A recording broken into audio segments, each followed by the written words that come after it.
What's up, guys? Welcome back to the channel. More Birthright coverage for you. So we are moving on with our series here on running a domain, and this will be a short little mini series within that, multi-part here on the random events, which is a phase of the domain turn here, and is one of the fun ones. So just because, again, random stuff can happen, and in addition to all the goals and challenges of just running the realm and some of the larger things going on between your potential your neighbors and rivals and things like that, but also within the domain, you have the random little things like this, which then also weave stories together. So coming back here just to reiterate, right? So at the start of each domain turn is when we are going to roll for these random events, and there's some fun ones here, and occasionally something won't happen, which in a lot of cases is a welcome break for players. So 9 to 12. So this first part here, we're going to just review the first few of these, and then we'll kind of continue on. So, and at the very end, we'll talk about how a player has to respond to these.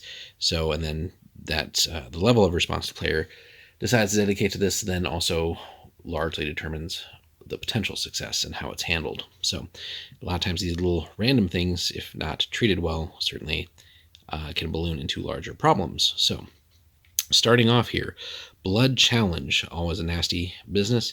An NPC or Anshe comes looking for the region's bloodline. The challenge may be a ritual invitation to a duel, provocative military action, or a stinging insult. It's up to the DM essentially to decide what NPC or creature seeks the character's bloodline and how it will attack the PC. A response to such a duel should create an adventure for the regent. So depending on what Anshe as well, or what NPC, but certainly if the Gorgon comes knocking, that's probably going to be a major military event. But again, there's lots of little challenges there, and then ways for incorporating some of the other additional expansions for the setting as well, which we'll get into when we start our series on reviewing the Blood Enemies book. Now, Assassination's pretty obvious as well, and can kind of almost tie into Blood Challenge. An attempt is made on the regent's life. This is most exciting if the actual attack is played as a one-scene adventure. Assassins may be agents of a foreign power or dissatisfied subjects. There's so many ways you can weave that into then other plots and mysteries as well. Conspiracies almost always underlie assassination attempts, so the DM must prepare the details of the assassin and his motives before the attempt is made. Successful response to the assassination reveals the perpetrator and the arrangements of the attempt, which, depending on who that is, could be an enemy within, an enemy without, or maybe even just occasionally to mess with the players, really someone who is acting by themselves, dissatisfied subject or something along those lines. Maybe a disgruntled soldier or other minister or something like that. So festivals, always fun. The regent's presence is required at a celebration or ceremony. It may be a wedding between two important families, which incidentally is the sort of start of the adventure that they give you as part of the core campaign box here as well. And it's a fun adventure in its own right as well. Moving on, a religious ritual or public observance of an important event. Preparations and attendance for such an event requires a character action described later. The regent must also spend, unfortunately, another D6 gold bars for gifts and arrangements. So if you're already stretched thin on budget and if the treasury is a little tight, this can get rough, especially if you roll 6, right? 6 gold bars just for something like this. If the regent chooses not to attend or refuses to spend money, a failed event response means the regent offends someone important. Now, if a priest regent neglects a festival, he suffers a major regency loss during the adjustment phase. And kind of up to the DM's discretion there, but could also trigger something where a rival faction tries to gain power for that religion, or even a just separate religion starts brewing too and gaining foothold. Feuds can be fun as well. Two important families within the character's domain become embroiled in a feud, and I think we do see a couple of these as well in the some of the core adventures that we get here in the setting. So then, one of the PC's law holdings is decreased by 1 level as a result of armed supporters roaming the streets to kill each other. If the PC has no law holdings, this doesn't apply. Regent who ignores this event suffers a minor loss of regency during the adjustment phase. Now the law holding is restored by a successful event response, though. But that can brew into larger issues as well.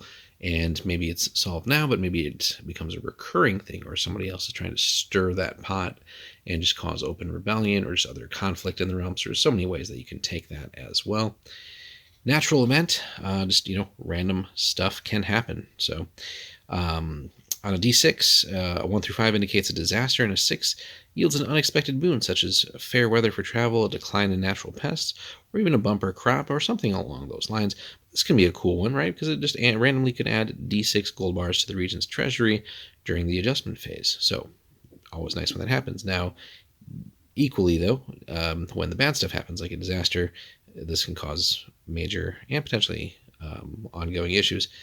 Natural disasters range from nuisances to cataclysms. On a d6, 1 through 3 is a small problem, 4 to 6 major, and 6 is a catastrophe. So little things like blizzards, minor landslides, minor flooding, could restrict travel or reduce taxation by a gold bar, or delay construction of roads or castles.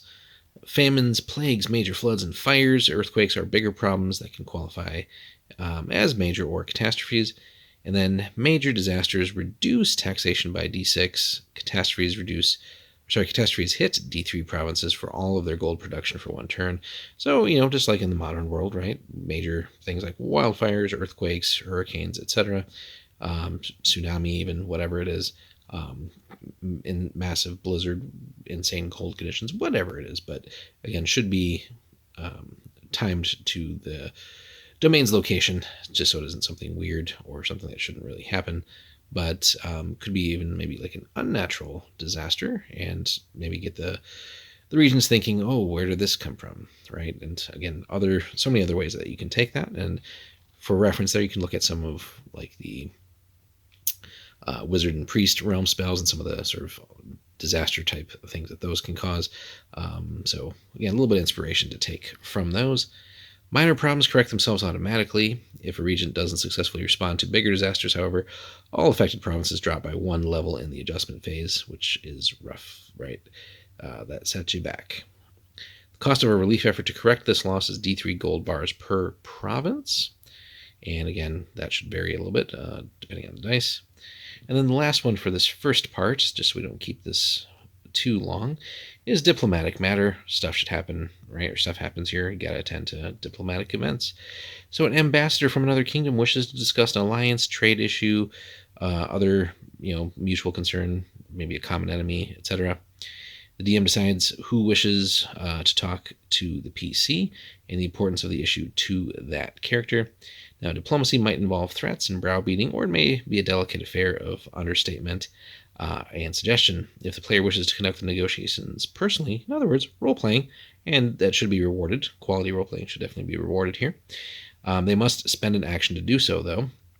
Otherwise, they can just dictate the response to like a lieutenant or something like that, or designated diplomat. But again, then that can vary the response. So I think that's a great one to encourage the players to sort of try and take that one on personally, just to create some fun role-playing events. And, if they do, certainly, again, reward that with experience, and that should hopefully then entice other players to want to also try their hand at that, just for that reward, right? Who doesn't want to get some extra XP without even really providing any or going into any like combat and potential death and anything like that, and just again more or less get some extra XP on that.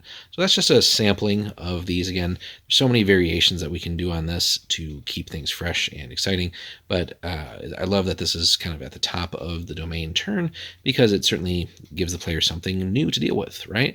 They know that a random event is coming. They may be hoping for no event on a 9 and 12, but something is going to happen every domain turn, and that's just going to at least cause them to have to sort of plan for the potential unknown, but also, in that case, also modify their potential plans as well. So, the worst possible natural, or not natural, but a random event could happen to them when it's a crucial time for them. They've got to, they're really focusing on building up their province levels or other things, and a natural disaster comes and ruins some of that.